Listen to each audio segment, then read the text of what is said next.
Kroger Tender Ray Beef, no other beef so fresh can be so tender, presents Hearts in Harmony, transcribed. K is for Kroger, C is for cut, B is for beef. KCB means Kroger cut beef, and Kroger cut beef means more meat for your money. Yes, friends, Kroger cut beef gives you more meat, less waste, and here's why. Before the meat is weighed and priced, the Kroger method of cutting beef removes excess bone, excess waste, and stringy ends. Remember, that's before the meat is weighed and priced. And it's the very top U.S. government grades of beef that's tender, juicy, rich red, and marbled with just the right amount of flavory fat. So you see, you get a better value in top-grade beef. Now, to give you an example, let's take a Kroger cut rib roast. Before the roast is weighed and priced, the Kroger method of cutting beef removes the short rib end, the waist, and trims the chine bone. You don't pay roast price for the short rib end and waist. And no matter whether you buy a Kroger cut steak or roast, you receive more meat, less waste. So don't forget, that's at your Kroger store. See for yourself by visiting your neighborhood Kroger store soon. Get Kroger cut beef and get more meat for your money. And now, Hearts in Harmony.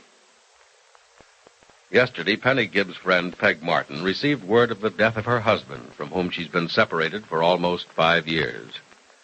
Now, in the living room with Penny, Peg begins to understand the real significance of her husband's passing. It's very strange how I've just now begun to realize what Jim's death means to me, Penny. At first, it didn't mean anything. Now you what, Peg? Well, now it means a whole new life for me. And I don't mean a new life only because I'm suddenly free. I was the same as being free before. Well, almost. Jim hasn't been a part of my life for 5 years. I think he was, Peg. In the back of your mind, I mean. And deep down in your heart, I think you had a hope that he'd come back to you someday. No, Penny, I didn't want Jim back. I didn't want him to leave me, of course, but that was for little Julie's sake, not mine. There wasn't any love between Jim and me, no love at all. In a way, I was afraid of him. Then why did you cry yesterday when you got that letter from your mother, telling you Jim was dead? Oh, I was being feminine, I guess. That's all. Just being feminine. No, Peg, nope. It was much more than that. You see right through me, don't you? Oh, Peg, I know you. I know you well enough to be absolutely certain that you wouldn't have married Jim if you hadn't been in love with him. Yes, I was. Oh, but Penny, a marriage like ours can do weird things to love. It can turn it into hate and then disgust. And of the two, I prefer hate to disgust. I know what you're trying to do, you know. You're trying to tell yourself that Jim's death doesn't matter. Oh, don't you think I'm smart to try? Don't you think it's a good idea? Yes, under the circumstances, I do think so. Then why don't you help instead of making me admit I loved him? Darling, I'm sorry. I do stupid things sometimes. Don't we all? Like marrying a man who... I'm not going to think about it anymore. I'm not going to think about my marriage or Jim or Julie or... No, I'll never stop thinking about Julie. That's the curse of being a mother, Penny. There's always that child or those children to think about. Aren't most of the thoughts of children pleasant ones? Oh, most of them. But when a man like Jim is the child's father, then you have doubts and fears about the future. Nonsense. Julie will grow up to be a lovely woman. Peg, she'll have your qualities, not his. You think that means I won't worry about her? I'm not much better than Jim was. You weren't going to talk about Jim, remember? But right now I think I'd better talk about him, Penny. It may help me get the thought of him out of my system. You know you'll never do that. Well, I won't know until I try, so I might as well talk about him. I think about him. I think about all the mean things he said and did, and that isn't natural. I always thought when a person died, you seemed to forget the bad things about them and remember only the good. You will remember only the good about him, in time. In that case, there'll be little to remember. It'll take a long time to forget the nasty things. Have you tried to forget? Oh, of course I have. I think I'm morbid. I don't enjoy being miserable. Just thinking about Jim and what he did to my life makes me miserable. Well, then don't think. Don't think? Oh, I'm paying the penalty right now for not thinking. No, No, from now on, little Peg is going to think and think and think before she so much as moves a little finger. When I do something now, it's going to be with malice or... Oh, Peg, what are you practicing to be, a wicked woman? Well, I'm going to do everything I can to get some of what I missed. Oh, Peg. I'm going to try and make life repay me for the deal it handed me when I married Jim. I married him in good faith and because I loved him. Why did life have to trick me into falling in love with the wrong man? I don't know. Life makes you think you're in love lots of times when you're not. Love? I don't believe in it. Well, call it love or anything else you like, but sometimes we can't just control our feelings, and sometimes we're fooled by them. I don't know why an honest emotion called love or anything else you'd like to call it can't be returned with honesty, but sometimes it just can't be. It's one of those strange tricks life seems to play on all of us at one time or another. And why doesn't life just kick us down and keep us there instead of letting us get up and go on again with hope and faith in the future? Well, maybe life doesn't allow that, Peg. Maybe we force it. It's good to get up and go on. Not everybody can do it. That's why some people, after one hurt, flounder around in pain for the rest of their lives. Never getting anywhere. Never amounting to anything. You're drawing a perfect picture of me, aren't you? I wasn't thinking of you. Your life with Jim's over, Peg. It's past. It should be forgotten. From now on, everything is future. Oh, what's my future going to be with my past? I don't have a right to the future, Penny. Oh, Peg, you know that you do, but... Look, don't worry about it, not just now. Oh, let tomorrow take care of itself, Well, not such a bad idea. I think I'll go downtown. Want to come along? No, thanks, I can't. Nora's going to the store for me. I'm supposed to watch the baby. Oh, well, I guess I'll go down myself. I feel like looking in shop windows and spending just millions of dollars. Oh, I'd like to have just half the money I've spent looking in shop windows. Wouldn't we all? Oh, Penny, who's the woman in the sunroom with Mr. Billings? Oh, that's Mrs. Ross, a neighbor. She's one of Mother's friends. Oh. Well, it's nice that Jed is letting people come in to see him now. Yeah, it sure is. Golly, I used to worry when he said he didn't ever want to see anyone when he was in his wheelchair or have them see him. Well, he has a lot of pride, that man. Too much for his own good sometimes. Well, no man likes to depend on a wheelchair, Penny. He can't be blamed for feeling embarrassed about it. No, of course not. But he's not embarrassed now, and that's the important thing. Yes, the present is always the important thing. And this young woman's present isn't going to be wasted with window shopping. Well, have fun. You'll be home for lunch, won't you? I think so. I'll phone if I decide to stay in town. All right. Oh, Penny, is there anything I can do while I'm down there? Oh, no, thanks. Oh, I'll tell you what. You might window shop for me and tell me what you bought for me. But don't spend more than $50,000. I'm a little bit broke this week. Penny. I'm in here, Miss Ross, in the kitchen. I just want to say goodbye, Penny, and tell you I think Jed is looking so well. Oh, thank you. He sure is. You were sweet to come over and see him. I know he was glad to see you. I'll be over again very soon if it's all right. And I was wondering, is there any possibility of seeing your brother's baby?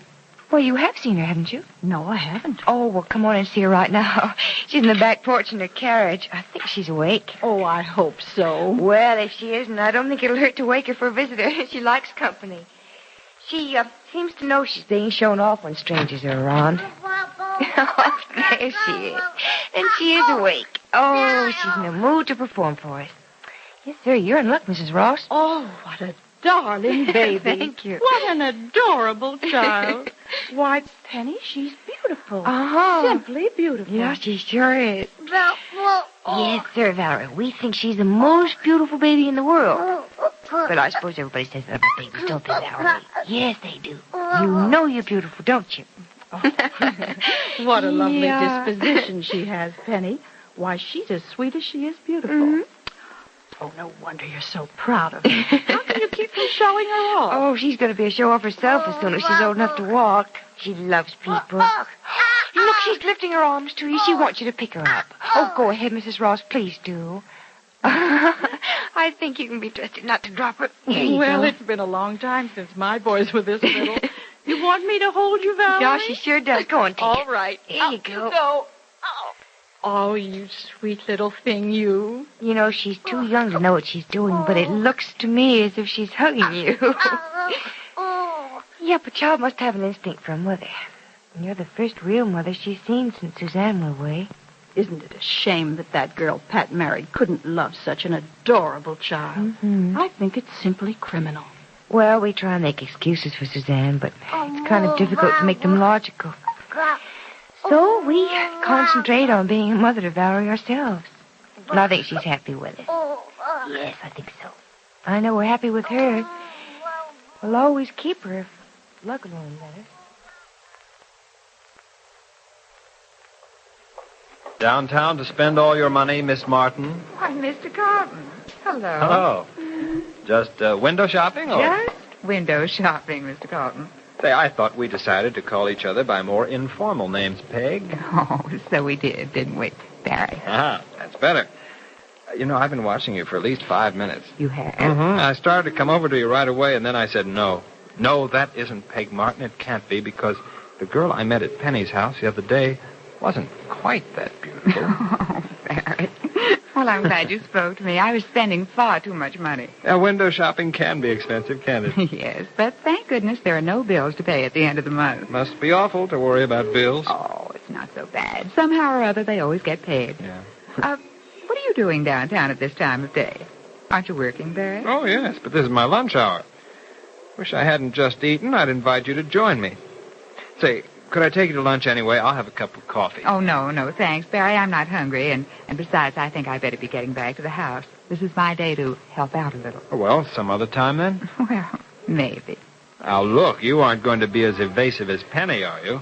I can never get her to promise to do anything. Well, Penny's a rather busy girl, you know. Yes, I know. I'll have to talk to Mother about not working her so hard. But look, you aren't working. Why can't you? Oh, perhaps there's another reason. Another reason? Yeah, I forgot. You're married. Perhaps your husband. I was married the last time I saw you, Mr. Carlton, but I'm not now. I don't understand. My husband is dead, Barry. He was killed in... Oh, I'm awfully sorry, Peg. I really shouldn't have said it. No, don't be sorry. I'm not. It was all for the best. You see, we've been separated for 5 years. Oh, I didn't know that. Oh, I'm sorry Jim's dead. For his sake, I mean, but Julie and I are much better off now. Julie? My daughter. Oh. She's living with Mother. Yeah, that's right. You do have a daughter, don't you? 5 years old, I think. Hey, it's almost 1 o'clock, and the boss wants to see me at 1:15. Look, I'll have to run. Will you forgive me? Oh, of course, Barry. It was very nice seeing you. Well, it was nice seeing you, and I'll see you again, I hope. I hope so. Goodbye. Goodbye, Peg, and tell Penny to stay home this evening with nothing to do, because I'm going to call. All right, I'll tell her. Yes, I'll tell her. And I think I'll have a nice long talk with myself about you, too. Well, is Peg Martin going to show an interest in Barry Carlton? And if she does, what effect will it have on Penny Gibbs? Be sure to listen to the next dramatic episode of Hearts in Harmony. KCB. KCB. KCB means Kroger cut beef, and Kroger cut beef means more meat for your money. Yes, Kroger cut beef gives you more meat, less waste. That's because before the meat is weighed and priced, the Kroger method of cutting beef removes excess bone, excess waste, and stringy ends. You get more meat, less waste in Kroger cut beef. It's top U.S. government grades of beef, tender, juicy, rich red, marbled with just the right amount of flavory fat. So visit your neighborhood Kroger store and buy your favorite cut of beef. If you get a Kroger cut sirloin steak, you'll notice that before the steak is weighed and priced, the Kroger method of cutting beef removes the stringy end, the waste, and the excess bone. Remember, whether you buy a steak or roast, Kroger cut beef gives you more meat for your money. But remember, ladies, you can buy a Kroger cut steak or roast only at Kroger stores. Make up your mind right now to visit your neighborhood Kroger store without delay. Your Kroger meat man has just the cut of beef you want. It's delicious and juicy. It's top-grade beef that will thrill your family. And don't forget, Kroger cut beef gives you more meat, less waste, which means you get more meat for your money at your Kroger store. Listen in again tomorrow, same time, same station, for another exciting transcribed chapter of Hearts in Harmony.